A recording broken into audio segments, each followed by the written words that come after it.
Bonjour, très heureux de vous retrouver. J'espère que vous allez bien et voilà, écoutez, on a un nouveau partage, celui de Talia qui m'a envoyé un email. N'hésitez pas à envoyer les emails bonjour@stéphaneshow.com. Je les lis, je vous réponds, mais je ne peux pas répondre tout de suite.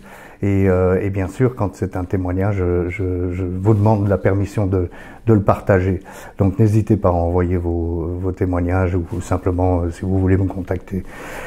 Talia, j'aimerais apporter mon témoignage. Je ne sais pas si cela apportera quelque chose de plus à vos vidéos, mais je vous parle en tant qu'enfant d'alcoolique. Je me place en tant que codépendance. Alors, Talia, merci mille fois.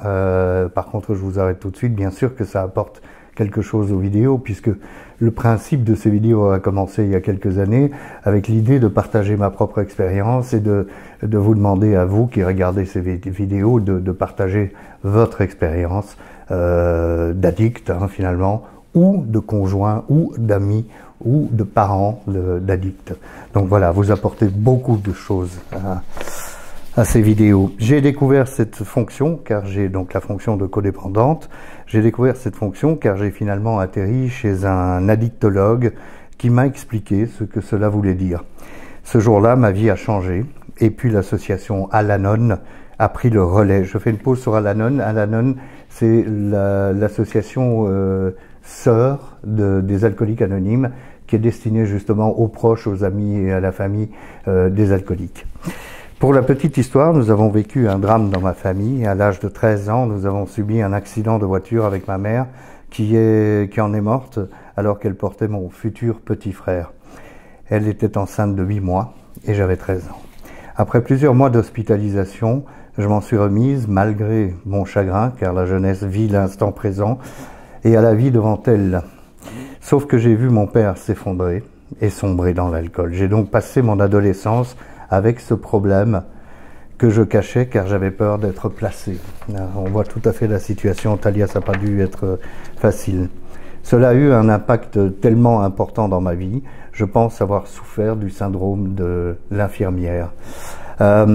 Oui, je pense que lorsqu'un enfant doit prendre le relais pour éduquer ses parents, c'est pas naturel évidemment, hein. C'est en général le contraire qui devrait se passer, surtout à 13 ans, mais voilà, vous l'avez vécu. Je pense que beaucoup de gens sur cette planète ont vécu dans leur enfance ou surtout dans le début de l'adolescence le rôle d'infirmière ou le rôle de mère de substitution pour leur père par exemple, ou dans l'autre sens peut-être aussi, et c'est vrai que c'est quand même pas idéal pour grandir, hein. On est bien tous d'accord là-dessus.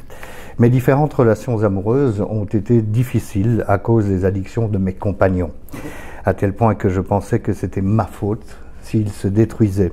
Je sentais une énorme culpabilité.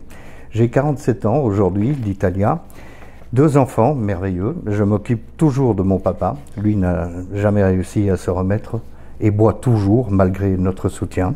Il a son petit studio pas loin de nous.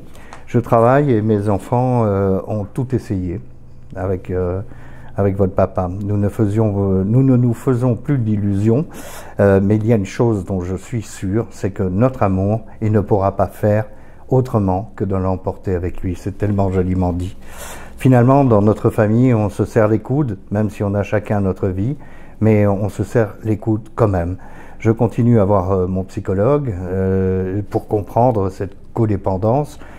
Peut-être aborderez-vous ce sujet dans vos vidéos. En attendant, je me mets à la place de l'addict et je comprends tellement de choses. Alors d'abord, Talia, merci mille fois de vous mettre à la place de l'addict et d'essayer de nous comprendre. Je ne vais pas aborder la codépendance parce que je n'y connais rien du tout. Et comme souvent, et comme vous le faites d'ailleurs, comme souvent, j'ai la même réponse, hein, c'est contacter des experts. Les experts, c'est pas les alcooliques. Les alcooliques et les addicts, qu'est-ce qu'on peut faire? On peut s'entraider les uns les autres. Ça, on peut le faire. Parce que quand je partage avec vous et que vous partagez avec moi, ben, ça nous soutient les uns et les autres. Ça, c'est certain. Mais je ne suis pas l'expert qui va expliquer des choses que finalement je n'ai pas étudiées. Je le dis souvent, mais moi j'essaye de rester dans ma case.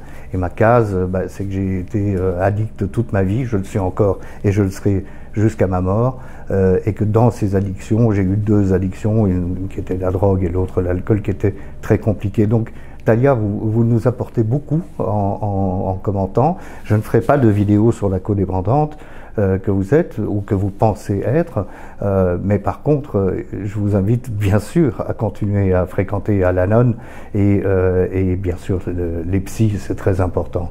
Vous savez, parfois je reçois des messages qui sont extrêmement violents en disant ferme ta gueule, t'avais qu'à pas boire. D'abord je les masque et je bloque les gens, mais je veux dire par là, on a besoin d'aide. On est, comme je le dis souvent, on est des addicts, on n'est pas des criminels.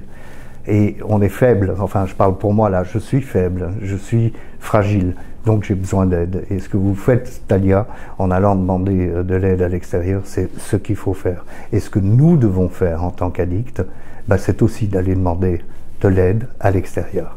Merci beaucoup, et puis je vous souhaite une belle semaine, on se retrouve lundi prochain.